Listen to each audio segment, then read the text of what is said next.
किसी ने बड़ी कमाल की बात लिखी है कि उठता हूँ उसकी बज़्म से जब हो के नाउम्मीद, फिर के देखता हूँ कोई अब पुकार ले। नमस्कार, जय हिंद साथियों। सामाजिक अध्ययन के अंदर न्यू सिलेबस में बाल अधिकार एवं बाल संरक्षण जो टॉपिक जोड़ा गया है, उस टॉपिक को यूँ तो कक्षा 6 के अंदर पहले पढ़ाया हुआ है, लेकिन आज डिटेल के साथ में आपको लगभग 20-22 प्रश्नों का संकलन इस वीडियो के अंदर किया जा रहा है। तो प्रश्नों के माध्यम से और डिटेल के माध्यम से सारा कुछ है जो बाल अधिकार एवं बाल संरक्षण का आपको टॉपिक है जो करवाया जा रहा है। तो वीडियो को आप लाइक कर दें, ज़्यादा से ज़्यादा शेयर करें, क्योंकि ये नया टॉपिक है तो और साथियों की मदद हो सके। पहली बार देख रहे हैं तो चैनल को सब्सक्राइब करके बेल आइकन को भी क्लिक कर लेना। जो अपनी सामाजिक की मैराथन सीरीज चल रही है topic wise daily test series, वो आज थोड़ी सी लेट होगी और कई बार 2 वीडियो से ज़्यादा डालते हैं तो नोटिफिकेशन नहीं जाता है। तो चैनल पर आकर देख लिया करें, या फिर अपना टेलीग्राम चैनल है कवि आदिगणेश हिंदी, इसको ज्वाइन कर लें ताकि उस वीडियो को जो नोटिफिकेशन नहीं जाए उसका लिंक है जो वहाँ पर डाल दिया जाता है और PDF भी शेयर कर दी जाती है। और मेरा दूसरा चैनल है आदि की आवाज़, इस पर मैं कविताएँ वगैरह डालता हूँ, तो इसको भी आप सब्सक्राइब कर सकते हैं। प्रारंभ करते हैं बाल अधिकार एवं बाल संरक्षण। डिटेल के बाद में प्रश्न भी दिए गए, तो वीडियो कंप्लीट देखें आप।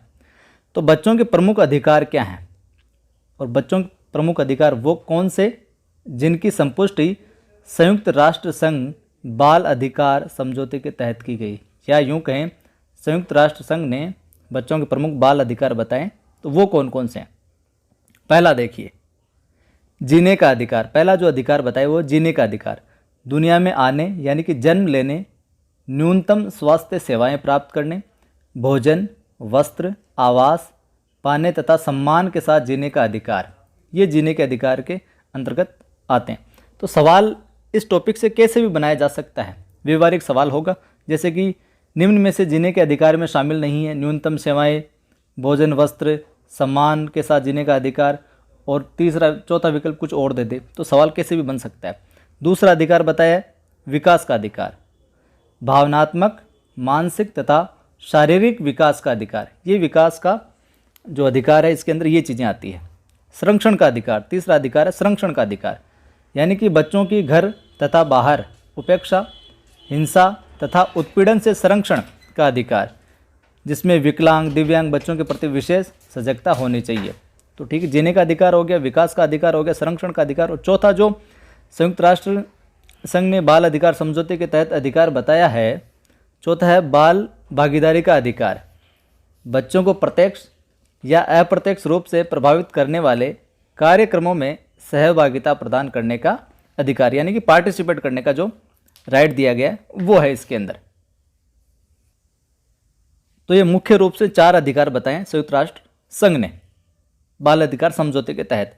अब हम देखते हैं कि समाज में बाल अधिकारों का जो हनन है वो हमें विभिन्न रूपों में देखने को मिलता है। तो जो मुख्य रूप है, अब प्रश्न आ जाए कि निम्न में से बाल अधिकारों के हनन का रूप नहीं है, तो वहाँ पर ये सारे के सारे जो रूप है ये काम आएंगे आपके। तो पहला रूप हमें देखने को मिलता है कन्या भ्रूण हत्या। यह जीने के अधिकार का हनन है। कन्या भ्रूण हत्या किसके अधिकार के अंतर्गत आता है, तो जीने के अधिकार के अंतर्गत। इसके अंतर्गत कन्याओं के जन्म से पूर्व ही उनके भ्रूण को नष्ट कर दिया जाता है, और भारत सरकार इसे रोकने के लिए सजग है। तो सवाल आ जाए, कन्या भ्रूण हत्या जो बाल अधिकारों के हनन का रूप है वो किसके अंतर्गत आता है, जीने के अधिकार के अंतर्गत, विकास के, भागीदारी के, तो वहाँ पर उत्तर क्या हो जाएगा, जीने के अधिकार के हनन के अंतर्गत। तो यहाँ पर इन चीज़ों को भी आपको ध्यान में रखना है। दूसरा, बाल विवाह के रूप में भी मिलता है बाल अधिकारों का हनन।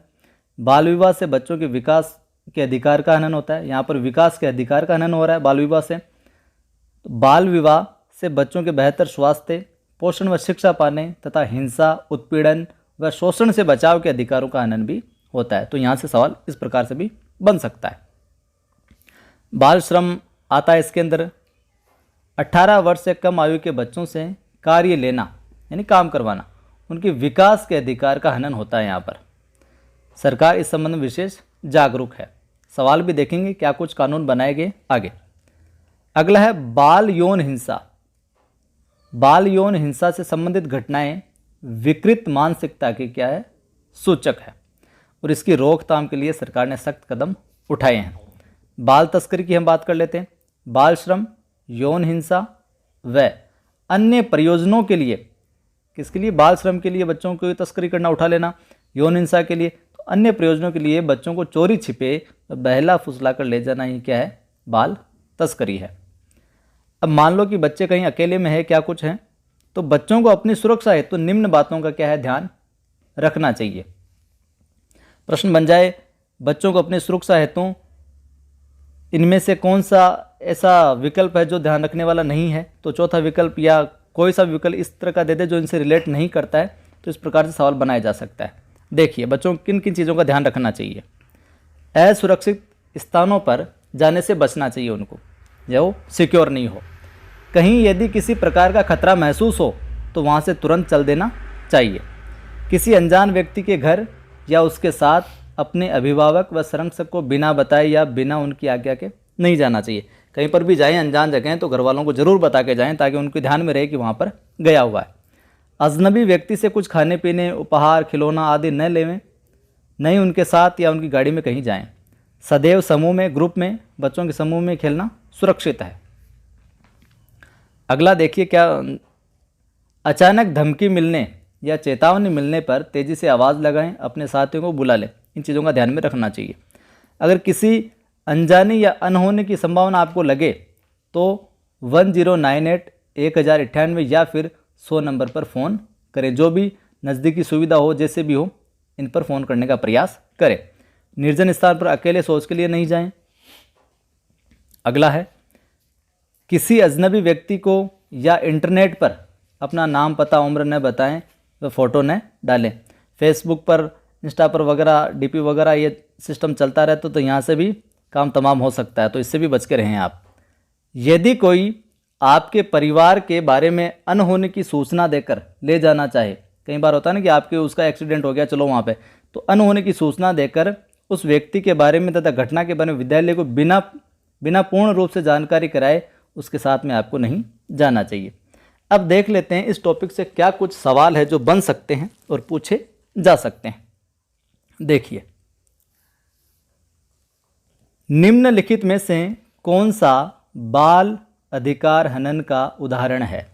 शिक्षा देना, बाल विवाह करना, भोजन देना या सुरक्षा देना। तो कौन सा यहाँ पर बाल अधिकार हनन का उदाहरण हो जाएगा? तो उत्तर हो जाएगा यहाँ पर अपना क्या? बाल विवाह करना। क्या उत्तर हो जाएगा? वह विकल्प हो जाएगा बाल विवाह करना। दूसरा सवाल, राज्य में बाल अधिकारों के संरक्षण एवं पुनर्वास हेतु कार्यरत है कृषि विभाग, वन विभाग, बाल अधिकारिता विभाग, उपयुक्त में से कोई नहीं। तो यहां पर अपना उत्तर हो जाएगा स, बाल अधिकारिता विभाग। राज्य में बालकों के अधिकारों के संरक्षण के लिए और पुनर्वास हेतु जो कार्यरत संस्था है वो है बाल अधिकारिता विभाग। आपको यहां पर मिलान करना है, तो देख लीजिए यहां पर बच्चों को सबसे पहले सुरक्षा प्राप्ति का अधिकार किसके अंतर्गत आएगा? एक के अंदर हो जाएगा स, संरक्षण के अधिकार के अंतर्गत आता है। भोजन, आवास व वस्त्र पाने का अधिकार किसके अंतर्गत आएगा? दो के अंदर हो जाएगा अ, ये जीने के अधिकार के अंतर्गत आता है। और शिक्षा पाने का अधिकार किसके अंतर्गत आता है? विकास के अधिकार के अंतर्गत। तो शिक्षा पाने का अधिकार है जो निम्न में से किसके अंतर्गत आता है? इस तरीके से सवाल बन गया, चार विकल्प दे दिए, एक में विकास का अधिकार हो गया, बाकी में अलग अलग हो गए। तो वहाँ पर आपको इस तरह के सवाल है जो सवाल आसान लगेंगे लेकिन गलत हो सकते हैं। अगला सवाल देखिए, संयुक्त राष्ट्र संघ बाल अधिकार समझौते के अंतर्गत बच्चों को दिए गए अधिकारों में से निम्न में से नहीं है? जीने का अधिकार, विकास का अधिकार, संरक्षण का अधिकार, भागीदारी का अधिकार। तो कौन सा नहीं है? तो इस प्रकार से सवाल बन सकता है जैसे कि हमने प्रारंभ में डिटेल से देखा था। तो यहाँ पर उत्तर हो जाएगा, यहाँ पर सभी हैं जो शामिल हैं ये। अगला सवाल है, प्राकृतिक आपदा में सुरक्षा का अधिकार शामिल है जीने के अधिकार में, विकास के अधिकार में, संरक्षण के अधिकार में या फिर भागीदारी के अधिकार में? तो यहां पर अपना उत्तर हो जाएगा चार के अंदर क्या? स, प्राकृतिक आपदा में जो सुरक्षा का प्राकृतिक आपदा में जो सुरक्षा का अधिकार है वो शामिल किसके अंतर्गत है? स में, संरक्षण के अधिकार के अंतर्गत आता है। अगला देख लीजिए, पांचवा, कन्या भ्रूण हत्या का कारण है। क्या कारण है? रूढ़िवादिता, अपरिपक्व मानसिकता, पुत्र की इच्छा, उपयुक्त सभी। तो इस तरीके से भी व्यवहारिक सवाल है जो पूछा जा सकता है। उत्तर हो जाएगा उपयुक्त सभी। कन्या भ्रूण हत्या का कारण क्या हो सकता है? रूढ़िवादिता भी है, अपरिपक्व मानसिकता भी है, पुत्र की इच्छा भी है, यानी कि ये सभी है जो रीजन है जो शामिल है। अगला सवाल देखिए, बच्चों को अनुशासित करने के लिए निम्न में से कौन सा उपाय करना चाहिए? बच्चों को शारीरिक दंड देना चाहिए, बच्चों को मानसिक रूप से प्रताड़ित करना चाहिए, या उन्हें समझाकर उनकी गलतियों का बोध कराना चाहिए, उपयुक्त सभी। तो यहां पर उत्तर हो जाएगा अपना क्या? स। उत्तर हो जाएगा यहां पर अपना स। उनको अनुशासित करने के लिए उन्हें समझाना चाहिए और उनकी गलतियों का उनको बोध कराना चाहिए। अगला सवाल देखिए, निम्न में से जो बाल दुर्व्यवहार का परिणाम नहीं है बताइए। अनिद्रा, नैराश्य की भावना, चिड़चिड़ापन, बड़ों का सम्मान न करना। कौन सा है जो दुर्व्यवहार का परिणाम नहीं है? तो उत्तर हो जाएगा यहां पर द, बड़ों का सम्मान न करना। बाल दुर्व्यवहार का परिणाम नहीं है ये। अनिद्रा हो सकती है बाल दुर्व्यवहार की वजह से, निराशा की भावना आ सकती है, चिड़चिड़ापन हो सकता है, लेकिन बड़ों का सम्मान न करना दुर्व्यवहार से इसका कोई कनेक्शन नहीं, बाल दुर्व्यवहार से। आगे देख लीजिए, वन लाइनर है कुछ प्रश्न। अगर इस प्रकार से प्रश्न आ जाए और 4 विकल्प आ जाए तो आपके से क्या सवाल का जवाब है जो करेंगे। बाल अधिकार से क्या आशय है? प्रश्न आ गया और 4 विकल्प अलग अलग आ गए। तो बाल अधिकार से आशय है वो समझ लीजिए, बच्चों के सर्वांगीण विकास हेतु सरकार द्वारा निश्चित किए गए अधिकारी क्या है? बाल अधिकार कहलाते हैं। बच्चों के सर्वांगीण विकास हेतु सरकार द्वारा जो निश्चित किए गए पैरामीटर किए गए वही चीज़ है जो बाल अधिकार के अंतर्गत आएगी। बाल उत्पीड़न का अर्थ स्पष्ट कीजिए, या पूछ लीजिए निम्न में से बाल उत्पीड़न का अर्थ है, फिर ये विकल्प आ जाए और 3 अलग आ जाए। तो बच्चों के साथ मारपीट या विभिन्न प्रकार की यातनाएं देने की जो प्रवृत्ति है वो बाल उत्पीड़न के अंतर्गत आती है। अगला सवाल देखिए आप, किसी भी तरह की हिंसा दीर्घावधि में बालकों पर क्या प्रभाव डालती है? उनका व्यक्तित्व विकास ठीक ढंग से नहीं होता है। अगर लंबे समय तक उनके साथ हिंसा की जाए तो एक अवधि के बाद उनका जो व्यक्तित्व का जो विकास है वो ठीक ढंग से नहीं होता है। बालक के विकास से किस किस का भविष्य जुड़ा हुआ है? निम्न में से बालक के विकास से भविष्य जुड़ा हुआ है, तो वहाँ पर इनमें से आएगा तो सही हो जाएगा। बालक के विकास से परिवार का, समाज का, राष्ट्र का भविष्य है जो जुड़ा हुआ है। देखने में प्रश्न सरल लगेंगे लेकिन भ्रम की स्थिति पैदा होते ही गलत हो सकते हैं। अगला सवाल देखिए आप, बालकों में नकारात्मक प्रवृत्तियों का विकास क्यों होता है? क्यों होता है? बालकों से दुर्व्यवहार के कारण उनके अंदर नकारात्मक जो प्रवृत्तियां हैं वो ग्रोथ करती रहती है, बढ़ती जाती है। बाल अधिकारों के संरक्षण एवं पुनर्वास हेतु कौन सा विभाग कार्यरत है?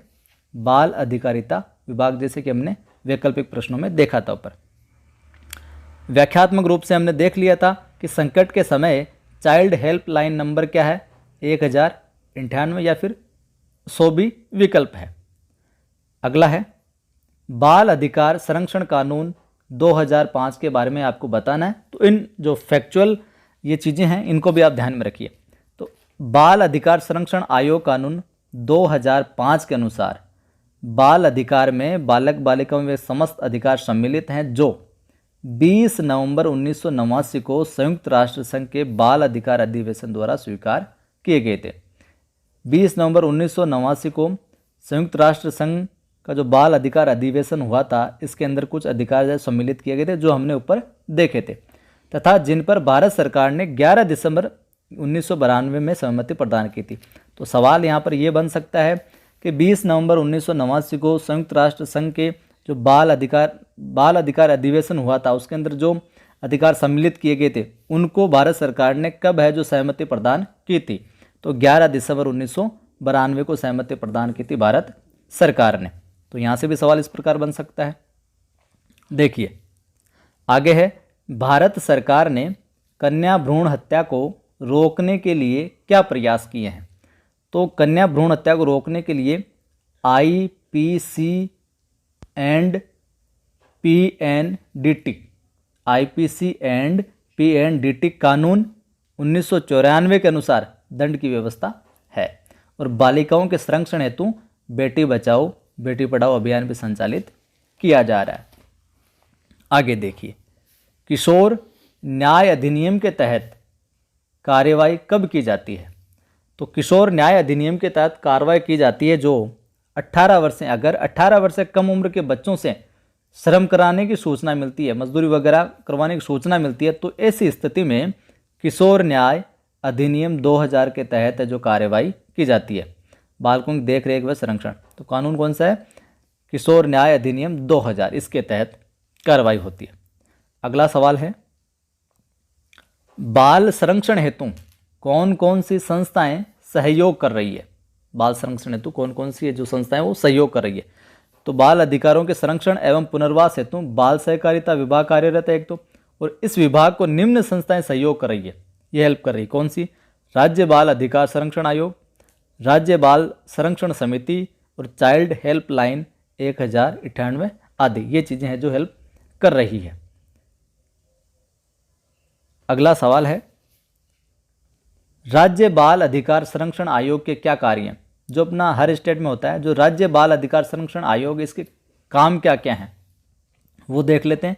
तो सवाल अब कि आप सोच रहे होंगे यहाँ से सवाल कैसे बनेगा, तो पूछ लिया जाए, निम्न में से राज्य बाल अधिकार संरक्षण आयोग का कार्य नहीं है। निम्न में से राज्य बाल अधिकार संरक्षण आयोग का कार्य नहीं है, तो इस प्रकार से 3 दे दिए कार्य और एक अलग दे दिया, तो इस प्रकार से यहाँ सवाल है जो बनाया जा सकता है। तो देखिए कौन कौन से कार्य हैं, निम्नलिखित है यहाँ पर। यह आयोग बालक या बालिकाओं के अधिकारों के हनन के मामलों की जांच व सुनवाई है जो करता है। यह बच्चों से जुड़े कानूनों योजनाओं के क्रियान्वयन की निगरानी और समीक्षा करता है। निःशुल्क एवं अनिवार्य बाल शिक्षा के अधिकार अधिनियम की निगरानी भी करता है और साथ ही साथ लैंगिक अपराधों से बालकों का संरक्षण अधिनियम, कौन सा? पोस्को अधिनियम 2012 की निगरानी भी करता है। कौन? राज्य बाल अधिकार संरक्षण आयोग। तो साथियों, ये था अपना बाल संरक्षण एवं बाल अधिकार वाला टॉपिक। पहले व्याख्यात्मक रूप से और फिर प्रश्नों के माध्यम से पूरा आपको समझा दिया गया है। उम्मीद करता हूँ आपको अच्छा लगा होगा। तो वीडियो को लाइक कर दें, शेयर कर दें, और पहली बार देख रहे हैं वीडियो हमारे चैनल पर तो चैनल को सब्सक्राइब करके बेल आइकन को भी क्लिक कर लेना।